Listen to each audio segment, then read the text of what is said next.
ஒவ்வொரு செய்திகளை பார்க்கலாம். செங்கல்பட்டு மாவட்டம் மதுராந்தகம் அருகே உழைப்பாளர்கள் தினத்தை முன்னிட்டு தலைக்கவசம் அணிவது குறித்து விழிப்புணர்வு பேரணி நடைபெற்றது. தேசிய இன்ஜினியரிங் தொழிலாளர் சங்கம் சார்பாக நடைபெற்ற பேரணியில் 800க்கும் மேற்பட்டோர் பங்கேற்றனர். குளம்பாக்கம் டிவிஎஸ் நிறுவனத்தில் இருந்து சோத்துப்பாக்கத்தில் உள்ள தனியார் திருமண மண்டபம் வரை பேரணி நடைபெற்றது. அதன் பின்னர் நடைபெற்ற இரத்த தான முகாமில் ஏராளமான தொழிலாளர்கள் கலந்து கொண்டு இரத்த தானம் செய்தனர். தூத்துக்குடி மாவட்டம் ஆழ்வார் திருநகரியில் ஆதிநாதர் ஆழ்வார் கோவில் தேரோட்டம் திருவிழா வெகு விமர்சையாக நடைபெற்றது. கோவிந்தா கோபாலா கோஷத்துடன் திரளான பக்தர்கள் தேரை வடம் பிடித்து இழுத்தனர். தேரில் எழுந்தருளிய ஆதிநாதரை வழிநெடுக காத்திருந்த ஏராளமான பக்தர்கள் தரிசனம் செய்தனர்.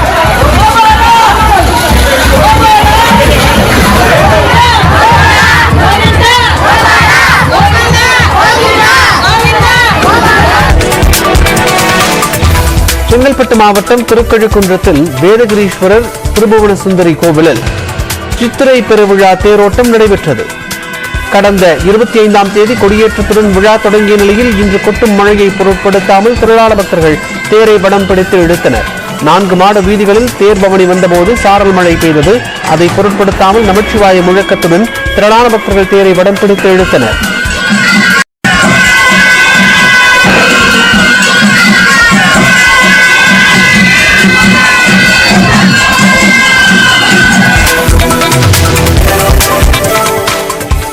சிவகங்கை மாவட்டத்தில் நடைபெற்ற இந்தோ திபெத் எல்லை பாதுகாப்பு படை வீரர் உடல் தகுதி தேர்வில் பங்கேற்ற பொழுது மயங்கி விழுந்த 2 இளைஞர்கள் மருத்துவமனையில் அனுமதிக்கப்பட்டுள்ளனர். இழுப்பங்குடியில் உள்ள எல்லை பாதுகாப்பு பயிற்சி மையத்தில் நடைபெற்ற தேர்வில் ஓட்டப்பந்தயத்தில் பங்கேற்ற போது 2 இளைஞர்கள் மயங்கி விழுந்தனர். சிவகங்கை அரசு மருத்துவமனையில் அனுமதிக்கப்பட்டுள்ள இளைஞர்கள் 2வருக்கும் தீவிர சிகிச்சை அளிக்கப்பட்டு வருகிறது.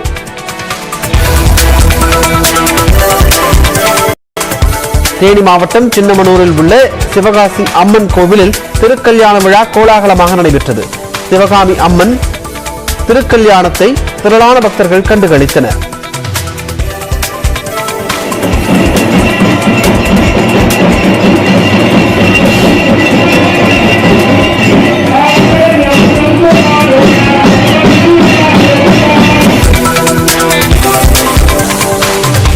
நாகை அருகே புறவாச்சேரியில் விவசாய சங்க தலைவரின் கார் மோதியதில் மிதிவண்டியில் சென்ற இளைஞர் வெங்கடேஷ் நிகழ்விடத்திலேயே உயிரிழந்தார்.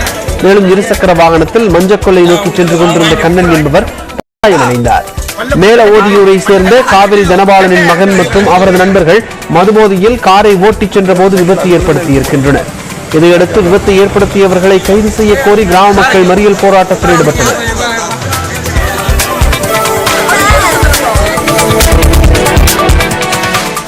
கோவை காந்திபுரத்தில் எலக்ட்ரானிக்ஸ் கடையில் லேப்டாப் திருடிய இளஞ்சோடி கையும் களவுமாக பிடிபட்டனர். கம்ப்யூட்டர் மவுஸ் வாங்குவது போன்று கடைக்குள் நுழைந்த ஜோடிகள் விற்பனையாளர் விஷ்ணு என்பவரிடம் மவுஸ் காண்பிக்கும்படி கேட்டுள்ளனர். இதனிடையே கடையில் டிஸ்பிளேவில் வைக்கப்பட்டிருந்த லேப்டாப்பை லாபகமாக திருடிய பெண் தான் கொண்டு வந்த பையில் மறைத்து வைத்தார். இதனை அறிந்த விற்பனையாளர் கொண்டு வந்த பையை திறந்து காட்டும்படி கூறி திருடிய லேப்டாப்பை மீட்டார். கடந்த 29ஆம் தேதி நடைபெற்ற திருட்டின் சிசிடிவி காட்சி வெளியாகி உள்ளது.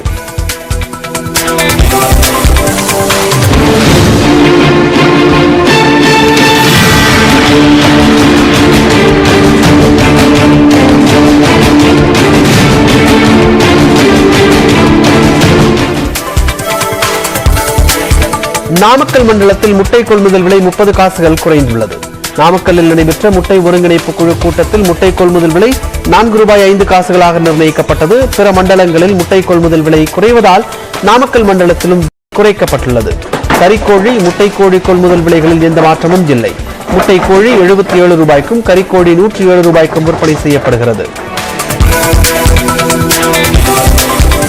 திருவாரூர் மாவட்டம் குடவாசல் அருகே இருசக்கர வாகனத்தில் வந்த 2 தம்பதிகளை வழிமறித்து 10 சவரன் தாலிச்செங்கலி வழிப்பறி செய்யப்பட்டுள்ளது. புதுக்குடி பகுதியில் 3 முகமூடி கொள்ளையர்கள் வழிப்பறியில் ஈடுபட்டுள்ளனர். கடந்த 4 மாதங்களில் இதே பகுதியில் 5 முறை வழிப்பறி சம்பவம் நடந்துள்ளதாக கூறும் மக்கள் ரோந்து பணியை தீவிரப்படுத்த வேண்டும் என்று கோரிக்கை வைத்துள்ளனர். இப்பகுதியில் உள்ள சிசிடிவி கேமராவில் வெறும் இருட்டு காட்சிகள் மட்டும் பதிவாகி இருப்பதால் உயரிய தொழில்நுட்பத்துடன் கூடிய சிசிடிவி கேமராக்களை பொருத்த வேண்டும் என்று கோரிக்கை எழுந்துள்ளது.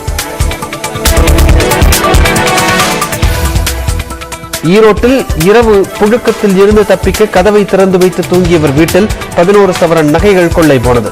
முத்தம்பாளையத்தை சேர்ந்தவர் தமிழரசு. புழுக்கம் அதிகம் இருந்ததால் தமிழரசு குடும்பத்தினர் வீட்டின் கதவை திறந்து வைத்துவிட்டு உறங்கினர். அதிகாலை எழுந்து பார்த்தபோது பீரோவில் இருந்த 11 சவரன் நகை, 20,000 ரூபாய் பணம் காணாமல் போனது தெரிய வந்தது. 2 செல்போன்களும் காணாமல் போன நிலையில் காவல்துறையினர் விசாரித்து வருகின்றனர்.